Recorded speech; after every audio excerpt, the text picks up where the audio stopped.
में अब तक हम लोगों ने मियोसिस, माइटोसिस और सेल डिवीजन का रेगुलेशन किन किन पॉइंट पर होता है, यानी रेगुलेशन ऑफ सेल डिवीजन, इनको पढ़ लिया है।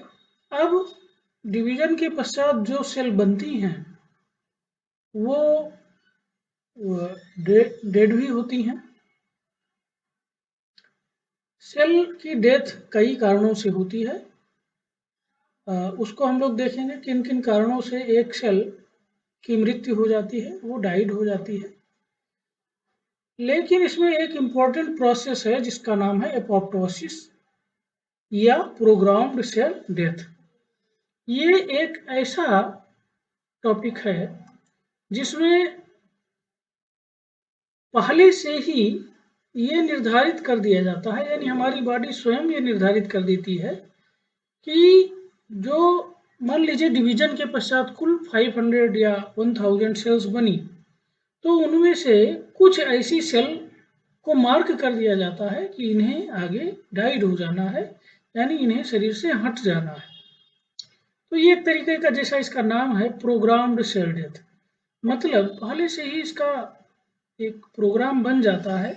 टोटल नंबर ऑफ सेल्स जो बॉडी में बनी आफ्टर डिवीजन, उनमें से किन किन सेल को हटना है और जिन्हें हटना है उनकी मार्किंग कर दी जाती है। विशेष विधि द्वारा वो डेड हो जाती हैं और शरीर से बाहर निकल जाती हैं। तो ये तो तरीका हो गया कि जिसमें हमारी बॉडी स्वयं निर्धारित करती है कि ये सेल डेड होना है।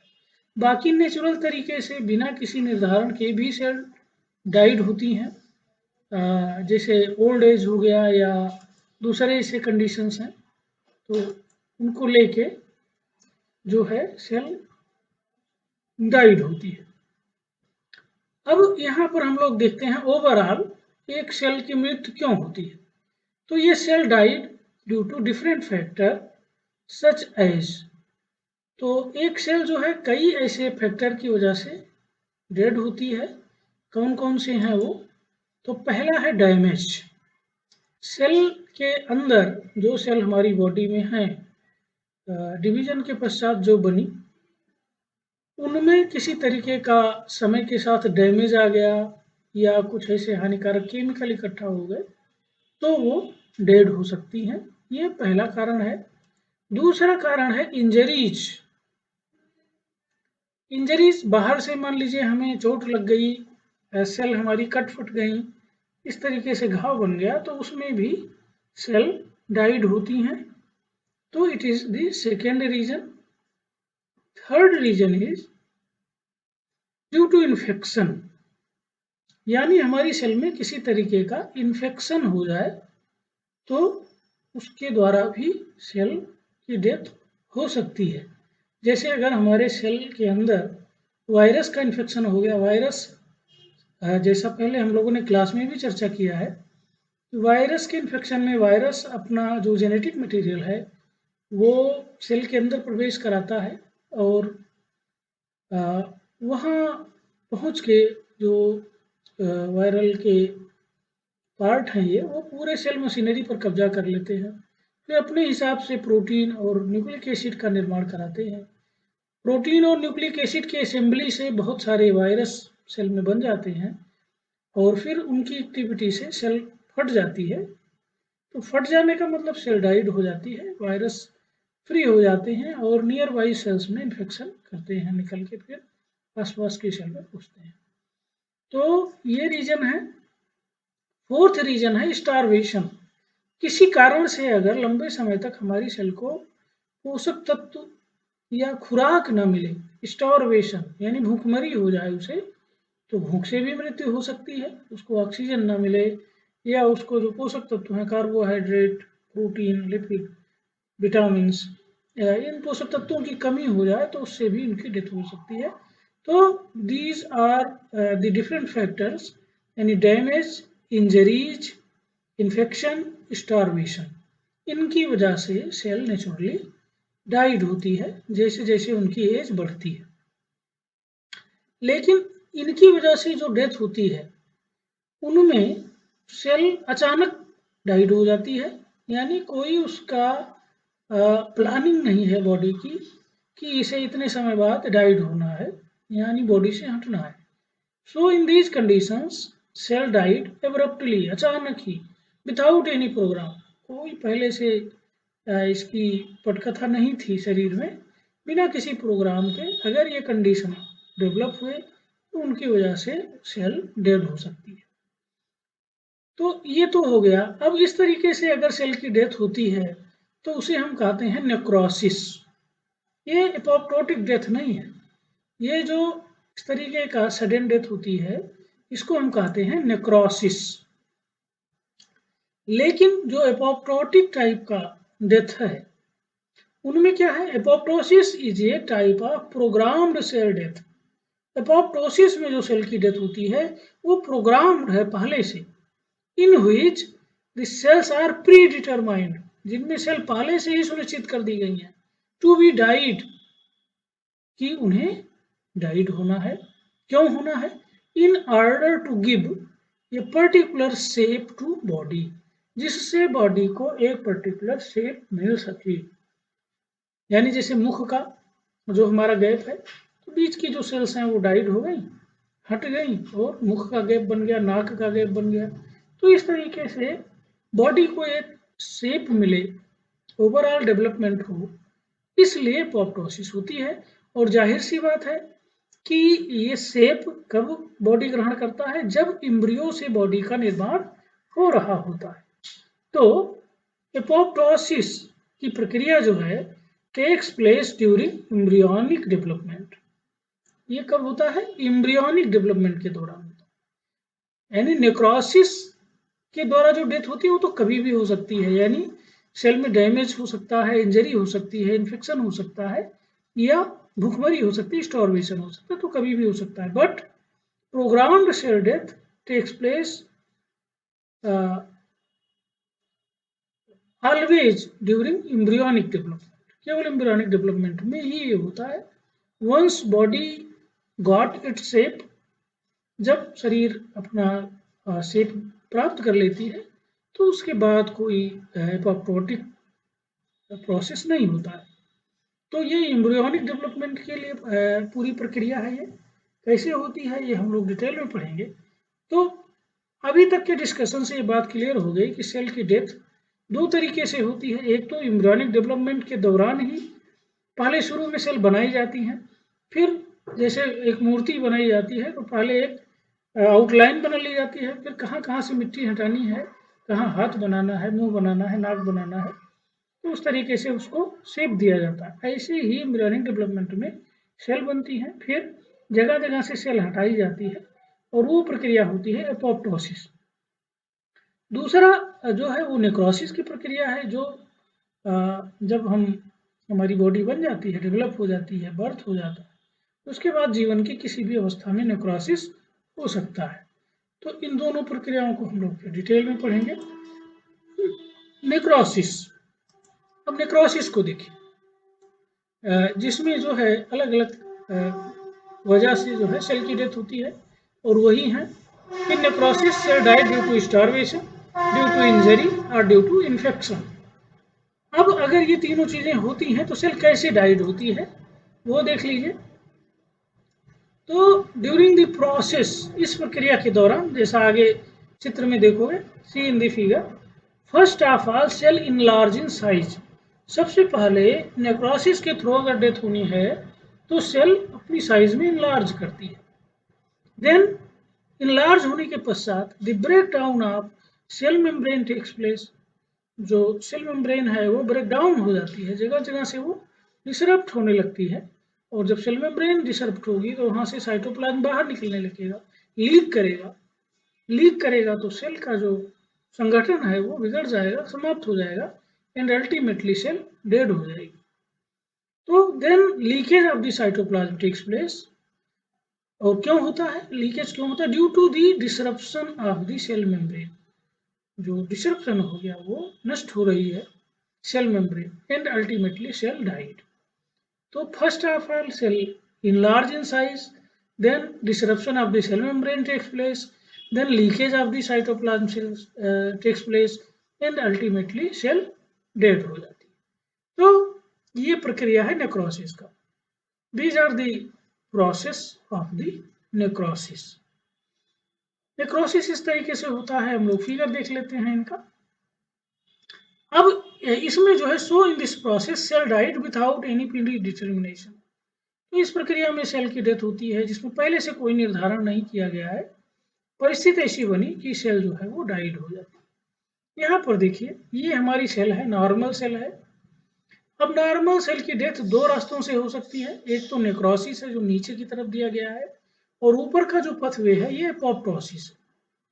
नेक्रोसिस में देखिए first of all cell enlarge in its size, cell जो है बड़ी हो रही है, पहले की जो मदर सेल है उसकी तुलना में देखिए जो इन्फेक्टेड सेल है, डैमेज सेल है, उनमें स्वेलिंग आती है, लार्ज इन साइज होता है, and then the disruption of the cell membrane takes place, cell membrane जगह जगह ब्रेक हो जाती है, टूट जाती है, एंड ऐसा होता है तो सेल के जो अंदर के कंस्टिट्यूएंट हैं वो सब बाहर निकल के बिखर जाते हैं, एंड अल्टीमेटली सेल डाइड हो जाती है।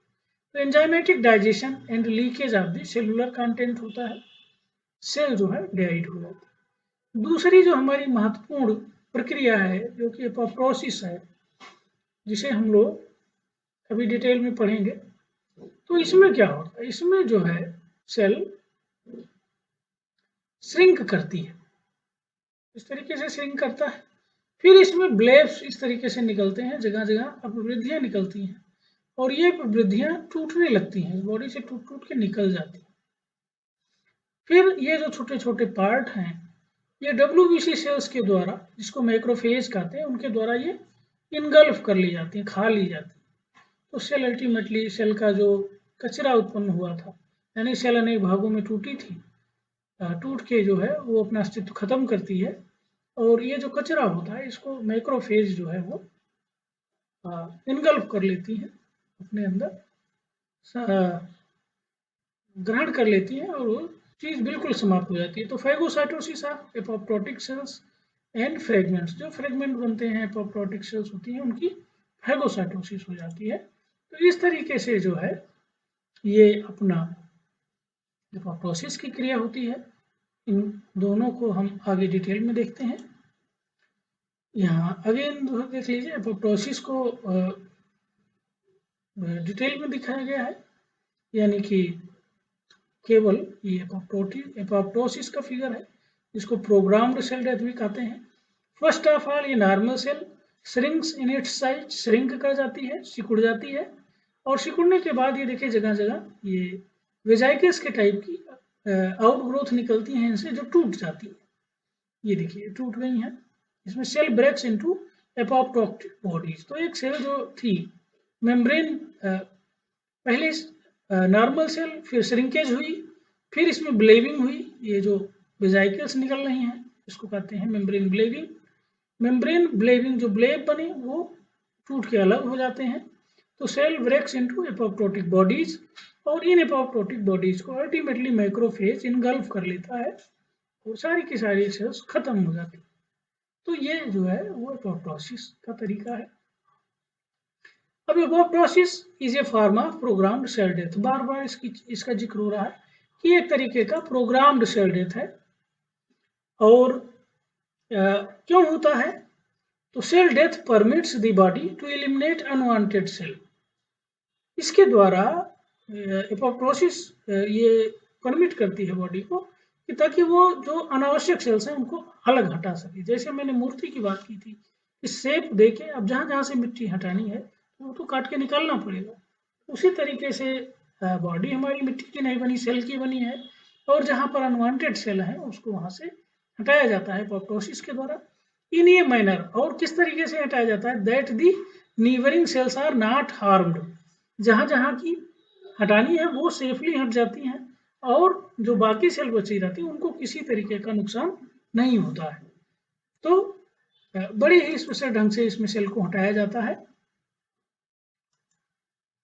अच्छा, अब इसका थोड़ा सा इतिहास देख लीजिए एपोप्टोसिस का। तो term apoptosis was coined bye John केर, एंड्रयू वाइली एंड AR क्यूरी इन 1971। ये जो शब्द है इसको इन तीन वैज्ञानिकों ने दिया था 1971 में, किन किन ने दिया? जॉन केर ने दिया, एंड्रयू वायली ने दिया और AR क्यूरी ने दिया। इसके बाद प्रोसेस यानी जो एपोप्टोसिस की प्रक्रिया है, process has been extensively studied in the Caenorhabditis elegans. इसके बाद जो है इस प्रक्रिया का जो एपोप्टोसिस है कैसे होती है, क्या है, बड़ा विस्तृत अध्ययन इनका किया गया। किसमें? एक निमेटोड होता है, क्रिम होता है। निमेटोडा एक फाइलम है एनिमल्स का, जैसे प्रोटोजोआ होता है, पोरीफेरा होता है, सिलेंट्रेटा होता है। सिलेंट्रेटा के बाद प्लेटीहेल्मिन्थीज आता है और फिर निमेटोड आता है। तो एक निमेटोड है जिसका, निमेटोड फाइलम का एक जीव है जिसका नाम है सिनोरैबिडिटिस इलिगेंस। इसमें इस प्रक्रिया को डिटेल में स्टडी किया गया। तो अब हमें ये याद करना है कि किसने टर्म दिया और एपोप्टोसिस की खोज किस एनिमल में हुई, या इस पूरी प्रक्रिया का रिसर्च स्टडी किस एनिमल पर फर्स्ट ऑफ ऑल की गई, तो वो सिनोरैबिडिटिस इलिगेंस है। अब इसमें जब स्टडी हुई तो क्या देखा गया? इन दिस निमेटोड्स, NE है, NI हो गया है, इसको सही कर लेंगे इसके लिए, NEMATODS।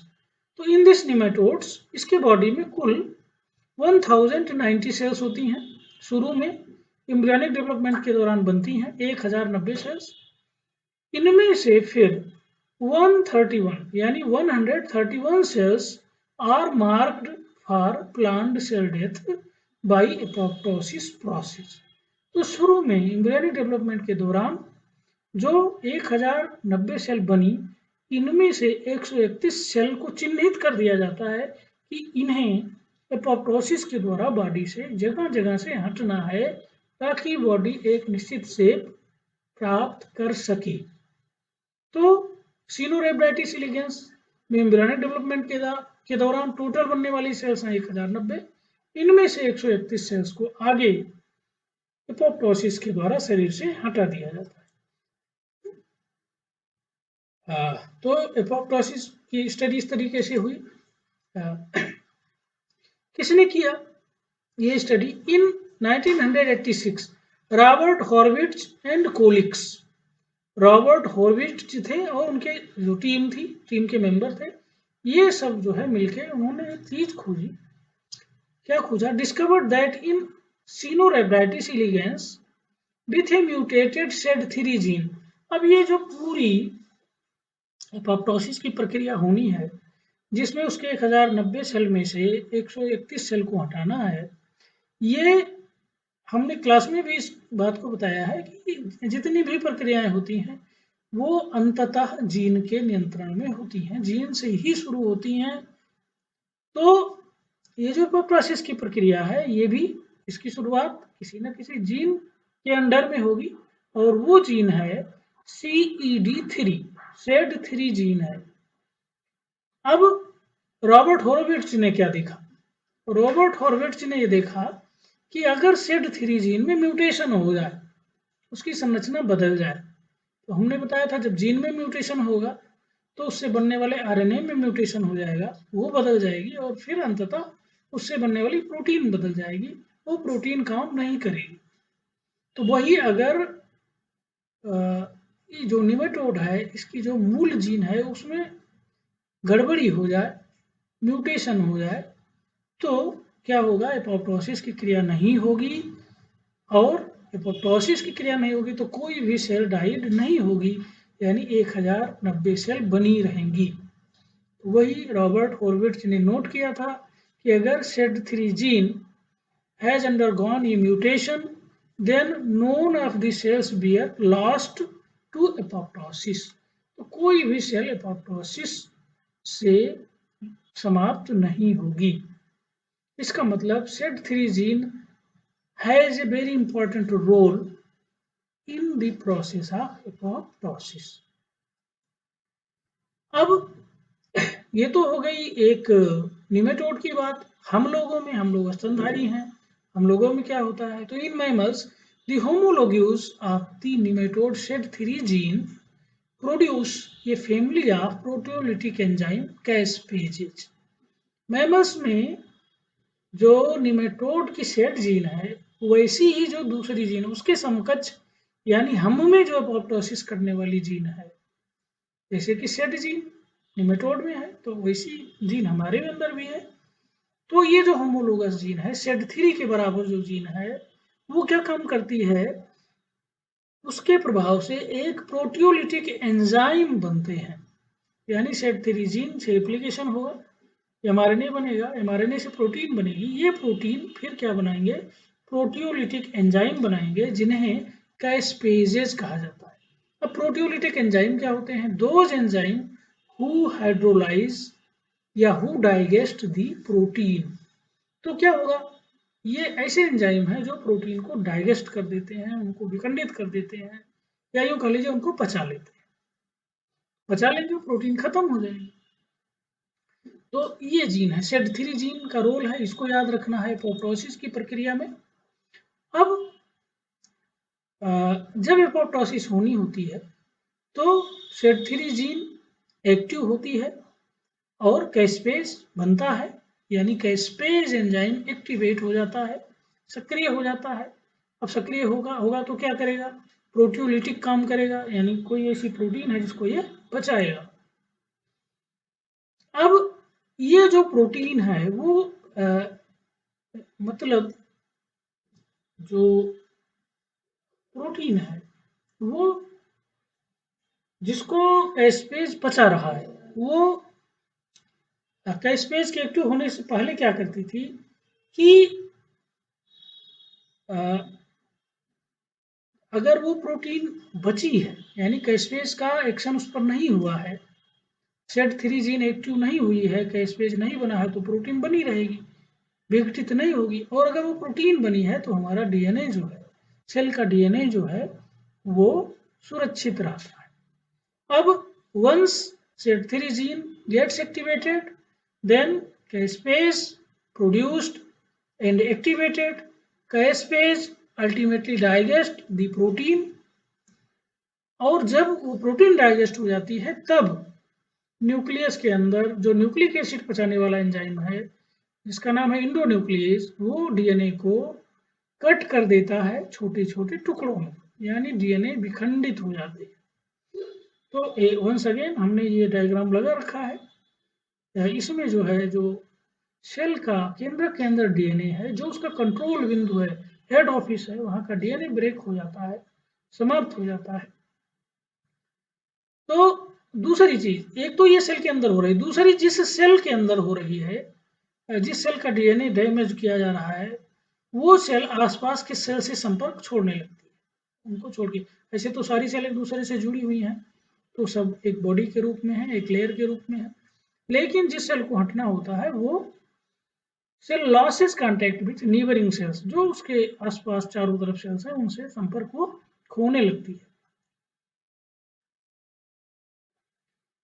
अच्छा, ये जो है एक पॉइंट शुरू में रह गया था, activated caspases cleave the binding protein.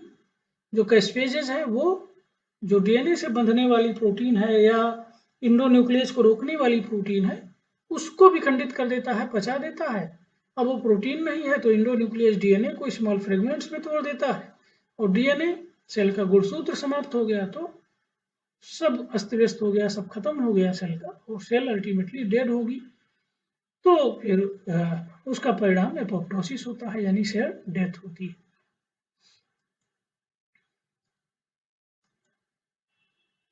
तो स्टेप ऑफ एपोप्टोसिस, अब अभी तक इतना पढ़ने के बाद मुझे लगता है कि सारी प्रक्रिया जो स्टेप्स हैं एपोप्टोसिस के वो सब जान गए हो। कि फर्स्ट ऑफ ऑल जो सेल है वो श्रिंक करती है, साइज छोटा होता है, फिर ब्लेविंग शुरू होती है, उनमें जगह जगह आउटग्रोथ छोटी छोटी बिंदुक जैसे या वेजाइकल्स के जैसे निकलते हैं, फिर वो टूट जाते हैं और सेल छोटे छोटे खंडों में बंट जाती है। तो स्टेप्स देखिए, steps of apoptosis. Cytoplasm of cell shrinks, कोशिका द्रव्य जो है सिकुड़ता है। DNA segregate near the periphery of the nucleus. DNA जो है, जैसे हम लोग क्लास में चर्चा किए हैं कि अगर सेल डिवाइड नहीं हो रही है तो डीएनए क्रोमेटिन के रूप में होता है, पूरे केंद्रक में पतले पतले सूत्र के रूप में आपस में उलझा हुआ एक जाल के रूप में पड़ा रहता है। लेकिन जब वो डिवीजन की तरफ जाती है तो यही डीएनए छोटा होने लगता है और मोटा होने लगता है, यानी बाकी दूसरे मॉलिक्यूल से अलग हो जाता है, तब हम अलग अलग डीएनए के अणुओं को देखते हैं। तो जब एपोप्टोसिस की प्रक्रिया शुरू होती है, first of all cytoplasm shrink करता है, फिर डीएनए एक दूसरे से सिकुड़ के अलग हो जाते हैं, सेग्रीगेट इसको कहते हैं। सेग्रीगेट होना, अलग अलग होना, जो अभी एक में ही उलझे थे और लग रहा था कि एक ही जाल पड़ा हुआ है, बड़ा सा एक सूत्र है जो इसी में उलझा हुआ है, इधर उधर मोड़ के डाला गया है, लेकिन वो असल में ऐसा नहीं होता है। जब सारे के सारे तंतु अलग होने लगते हैं, मोटे होने लगते हैं, तो फिर अलग अलग दिखने लगते हैं। तो इसी को कहते हैं डीएनए सेग्रीगेशन। डीएनए सेग्रीगेट होता है और फिर जो न्यूक्लियस है उसके किनारे किनारे लग जाता है। ऐसे तो क्रोमोसोम पूरे न्यूक्लियस में फैला होता है, लेकिन एपोप्टोसिस में जाना होगा तो डीएनए सेग्रीगेट होगा और न्यूक्लियस के किनारे किनारे लग जाएगा। फिर third process, the cell produce small bubbles like extension. छोटे छोटे बबल्स बिंदुओं के रूप में सेल में वृद्धियां निकलती हैं, जिनको ब्लेब्स कहा जाता है, और फिर ये ब्लेब्स टूट जाते हैं। The nucleus and organelles begins to break down. Cell के अंदर न्यूक्लियस विखंडित होने लगता है। जो सेल के ऑर्गेनेल्स हैं वो भी हम लोगों ने पढ़ा था, mitochondria, endoplasmic reticulum, Golgi body, ribosome, lysosome etcetera, जो भी हैं ये ब्रेक डाउन होने लगते हैं और ब्लेब्स जो है थोड़े थोड़े को लेके सब विखंडित हो जाती है, फिर वो मैक्रोफेज द्वारा पचा लिए जाते हैं। तो ये जो है वो स्टेप्स हैं जिनके थ्रू एपोप्टोसिस होता है। अब जो जब डीएनए सेग्रीगेट हो जाता है तो इंटरनल मैकेनिज्म हम लोगों ने पढ़ लिया है कि SED3 जीन एक्टिवेट होती है, उसके प्रभाव से कैस्पेज एक्टिव होता है। कैस्पेज डीएनए की सुरक्षा करने वाले प्रोटीन को पचा देता है, और जब डीएनए की सुरक्षा करने वाली प्रोटीन पच जाती है तो इंडोन्यूक्लियेज एंजाइम डीएनए को तोड़ने लगता है, विखंडित कर देता है, और कितने कितने लेंथ के टुकड़ों में तोड़ता है, 200 बेस पेयर के टुकड़ों में तोड़ देता है। हर 200 बेस पेयर पर कट करेगा तो हमारा जो डीएनए मॉलिक्यूल बड़ा सा है वो अनेक टुकड़ों में बढ़ जाता है। कौन करता है? स्पेसिफिक इंडोन्यूक्लियेज एंजाइम करता है। क्लीव्ड मीन्स होता है काटना, तोड़ना, विखंडित करना। और फिर cell breaks down into small membrane bound apoptotic bodies. तो इसके बाद सेल जो है वो छोटे छोटे झिल्लियों में बंद या झिल्लियों से घिरी हुई छोटे छोटे बिंदुओं के रूप में टूट जाती है, और फिर जो है macrophage remove cellular debris by phagocytosis. तो जो मैक्रोफेज हैं वो ये जो सेल की डिब्रिस हैं, यानी कि सेल के मृत होने के बाद जो अवशेष ये बचे हैं, इनको इनगल्फ कर लेती है, इनको खा लेती है फेगोसाइटोसिस के द्वारा, वो पूरा जो है वो खत्म हो जाता है। तो ये रही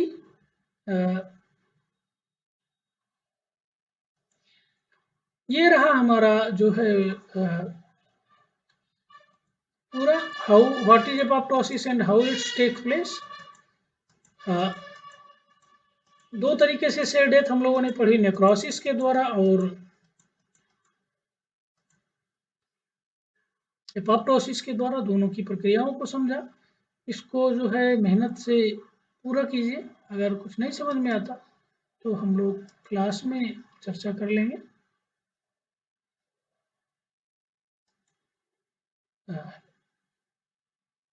तो